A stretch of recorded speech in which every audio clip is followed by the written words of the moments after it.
सम्मान। मनुष्य के जीवन में सम्मान का बहुत अधिक महत्व है। वो उसे अपने हृदय, अपने मन से जोड़कर रखता है। कदाचित इसीलिए हम शत्रु के सम्मान पर चोट पहुंचाते हैं ताकि उसे पीड़ा पहुंचाई जा सके। परंतु ऐसा करने से सावधान रहे मित्रों। शरीर पर लगी चोट मनुष्य भुला सकता है, परंतु उसके सम्मान को लगी चोट उसे जीवन भर पीड़ा देती है। और स्त्री के मान सम्मान पर लगी चोट उसे उस सीमा तक ले जाती है जहां उसे केवल प्रतिशोध दिखाई देता है।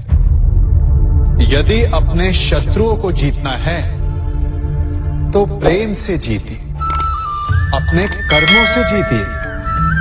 उन्हें अनुभव करवाइए कि उनसे भूल हुई है। किसी के सम्मान को ऐसी चोट ना पहुंचाइए कि वो आपका नाश करने पर उतरा है। स्मरण रखिए, किसी का अपमान करके आपके हृदय को कदाचित थोड़ा संतोष आ जाए, परंतु उस अपमान से आप कई हृदयों को आघात पहुंचाते हैं और अपने लिए एक शत्रु और बढ़ा लेते हैं।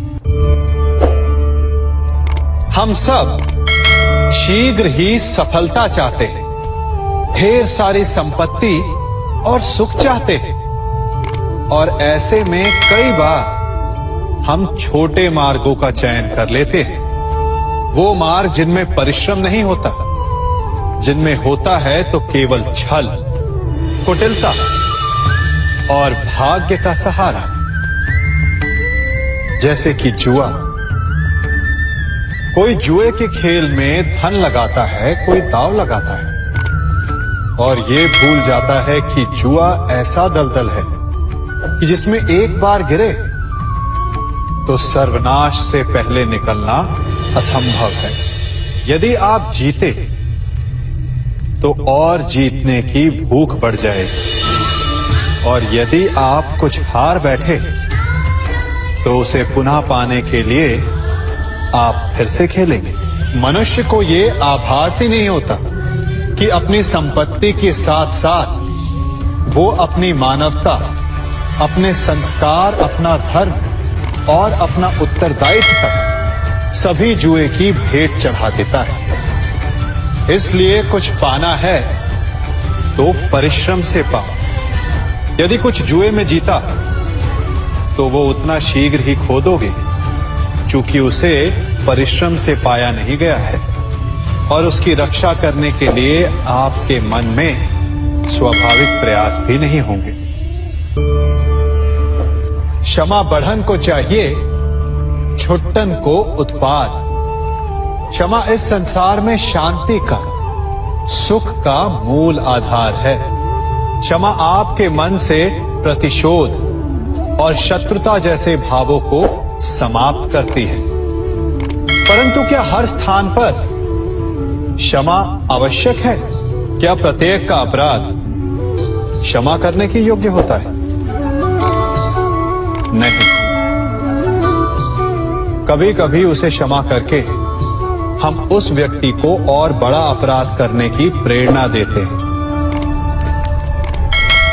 और ऐसा ही अपराध है स्त्री का मान भंग करना, जिसमें क्षमा की कोई अवस्था नहीं। यदि सिंह भूल से गाय के बछड़े का अखेट कर ले तो उसे क्षमा किया जा सकता है, परंतु यदि वो नरभक्षी हो जाए तो उसके केवल दो स्थल होते हैं, या तो पिंजरा या फिर मृत्यु की गोद। कुछ परिस्थितियों में क्षमा के स्थान पर दंड देना आवश्यक होता है, चूंकि ये दंड का भय ही है जो लोगों को वो अपराध करने से रोकता है। संसार में सबसे बड़ा क्या है? अभिमान और बाहुबल, या विश्वास और आस्था? निश्चित रूप से बाहुबल के महत्व को नकारा नहीं जा सकता। मनुष्य अपने बाहुबल से पर्वत को मैदान बना सकता है, सागर सुखा सकता है, मरुस्थल में नदियां बहा सकता है, परंतु बाहुबल को सहारा होता है विश्वास का। यदि मन में विश्वास ना हो तो बाहुबल किसी काम का नहीं। वो कौन सा बल है कि मोर आकाश की ओर ताकते हैं? वो विश्वास ही तो है जिसके कारण वर्षा होती है और दोनों की प्यास बुझती है। परंतु जब पाप के बाहुबल का सामना धर्म के विश्वास से होता है तो बाहुबल हार जाता है और जीतता है विश्वास। विजय होती है आस्था की। यदि आप सत्य के मार्ग पर चल रहे हैं और आप अपने इष्ट में आस्था रखते हैं तो किसी भी पापी का बल आपका कुछ नहीं बिगाड़ सकता। कभी सोचा है हमारा जीवन भी उस रेत की घड़ी की भांति है? जो रेत नीचे गिर चुकी है वो हमारा अतीत है, जो अब भी ऊपर है वो हमारा आने वाला भविष्य है, और वर्तमान ये संकुचित स्थल है जहां से धीरे धीरे करके रेत गिर रही है। अर्थात हमारे पास जीने के लिए यही एक क्षण है।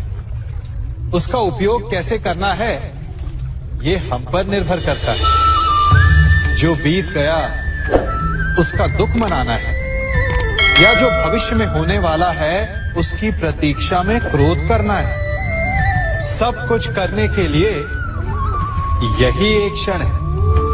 प्रसन्न रहना है तो उसके लिए भी यही एक पल है।